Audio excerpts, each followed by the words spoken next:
নিশ্চয়ই ওনাকে দেশ ছাড়তে হবে, যেমনটি বিভিন্ন দেশে ঘটেছে।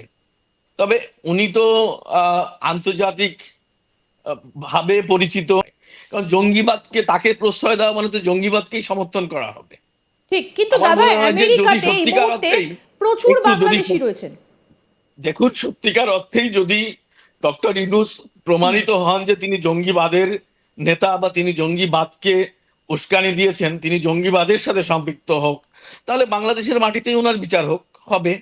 সেটাই তো আহ, মানে বিশ্বমণ্ডলের সেই দাবিটাই উঠা বোধহয় স্বাভাবিক।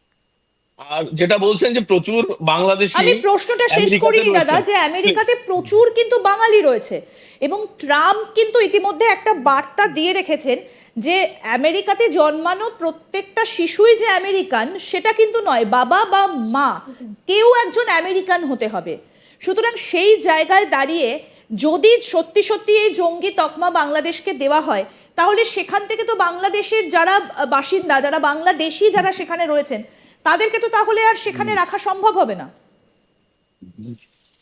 সেটা তো সরকারের পলিসির ব্যাপার, এবং যারা দেশে ফিরে আসতে চাবেন সবাই তো, এটা তো সবারই দেশ, তারা আসবেন। কিন্তু পরিস্থিতি যেদিকে যাচ্ছে, এটা ডক্টর মোহাম্মদ ইউনূসের যে প্রশাসন যা চলছে বাংলাদেশে তার নেতৃত্বে, সেটা তো আমি বললাম যে দেখুন, এই মুহূর্তেই আমি গত 24 ঘন্টার মধ্যেই 5 জন আমার কাছে তালিকা আছে, 5 জন নিহত হওয়ার ঘটনা এবং মিনিমাম 100 জন আহত হওয়ার ঘটনা আমি জানি।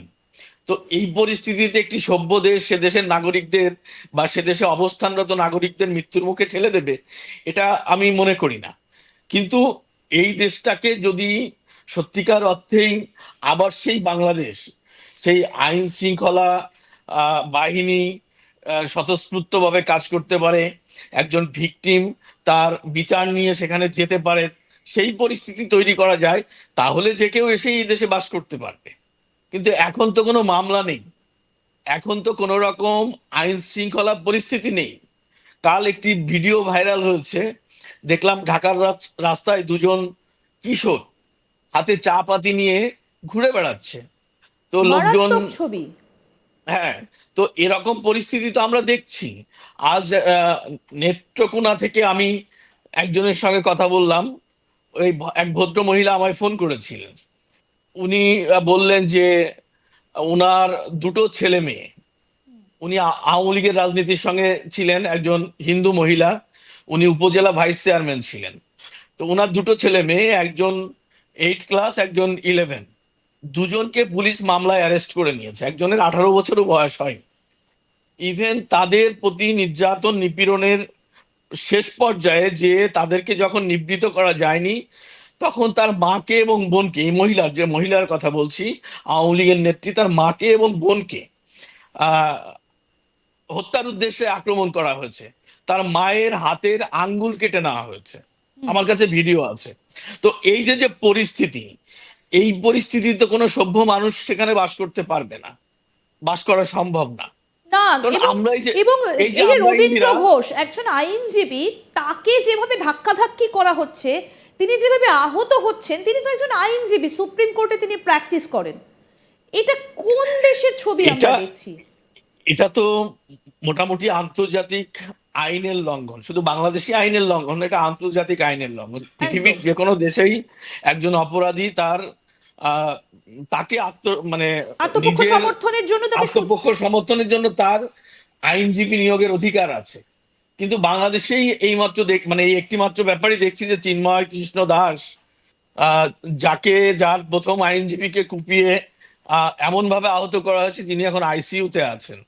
এবং দ্বিতীয় যিনি আইনজীবী, প্রায় 80 বছর বয়স, রবীন্দ্র ঘোষ, তো উনি নিজেই, কালকে দেখলাম আমি বিভিন্ন টেলিভিশনে উনি ইন্টারভিউ দিয়েছেন যে ওনার উপরে গায়ে হাত তোলা হয়েছে। এবং উনি বলছেন ইভেন, যে আমি সেদিন মরেও যেতে পারতাম।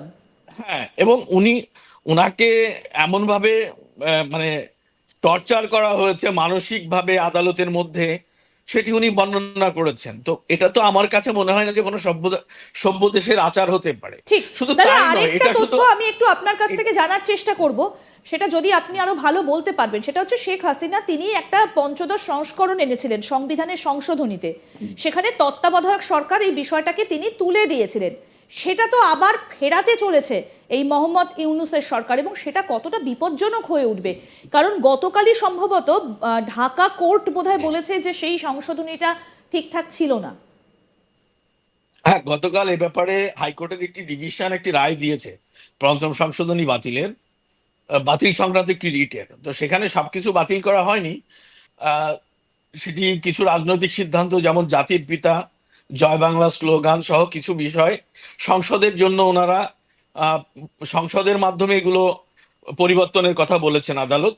আর যেটি করেছেন সেটি হচ্ছে যে পঞ্চম সংশোধনীর যে প্রধান জায়গাটি, তত্ত্বাবধায়ক সরকার ব্যবস্থা বাতিল করা হয়েছিল পঞ্চম সংশোধনীর মাধ্যমে, সেটিকে ওনারা ফিরিয়ে এনেছেন।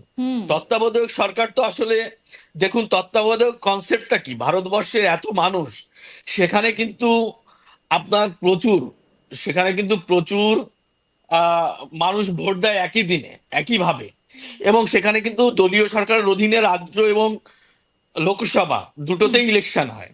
তো বাংলাদেশের মতো একটি ক্ষুদ্র ক্ষুদ্র রাষ্ট্রে সেখানে কেন নির্বাচন কমিশন একটি নির্বাচন করতে পারবে না, তাদের কেন স্বাধীনতা দেওয়া হবে না? তো যে কারণেই তত্ত্বাবধায়ক সরকার নির্বাচন কমিশনের ক্ষমতা বাড়িয়ে তত্ত্বাবধায়ক সরকারের ব্যবস্থাটা বাতিল করা হয়েছিল 2013 সালে।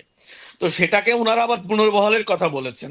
তো সেটা আদালত কর্তৃক মানে আহ, জাতীয় সংসদে দাঁড়িয়ে বা জনগণের প্রতিনিধি দ্বারা পরিবর্তনশীল একটি সংবিধানের জায়গাকে আপনি আদালত কাটছাট করতে পারে কিনা আই ডোন্ট নো। আমি এটা আইন ভালো বুঝি না, কিন্তু আমার কাছে মনে হয় না যে সেরকম একটি ব্যাপার। এটি তো নির্বাচিত সরকারই তাদের অধিকার প্রয়োগ করবে, নির্বাচিত সংসদ সদস্যরা, জনপ্রতিনিধিরা। সেখানে দাঁড়িয়ে এটা কেন করছেন বা ওনারা কেন করলেন আমরা জানি না। ঠিক। তবে এটি এটি হতে হলে সংসদে হতে হবে, আদালতে নয়। এসব ব্যাপার সংসদ থেকে হওয়া উচিত। মোহাম্মদ ইউনূস তাহলে শেষ পর্যন্ত চাইছেনটা কি? একদিকে তো জঙ্গিদেরকে মুক্তি দিয়ে দিচ্ছেন, কখনো বলছেন যে জেল ভেঙে বেরিয়ে গেছে, কখনো তাদেরকে মুক্তি দিয়ে দেওয়া হচ্ছে।